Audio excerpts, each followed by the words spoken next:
এটা একটা বালা ব্রাইটির আম, তো ওটা আমি ও গাছ জয়েন্ট করবো।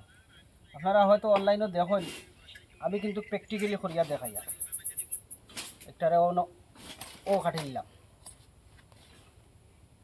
ওটারে বি শেপ একদম করো, একদম কিনারো একটারে বি শেপ কাটা লাগবে।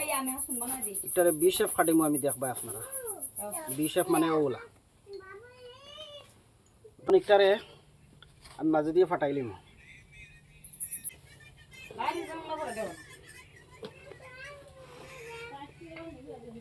ও দেখো এখন একটা খিলা ফেসাই আর আপনারা দেখো। ও ফেসাইতে সময় পদ্ধতি, ফেসাইতে সময় হাওয়া লইলে কিন্তু কইতো না, হাওয়া লইতো না, ওই হিসাবে ফেসাইমু।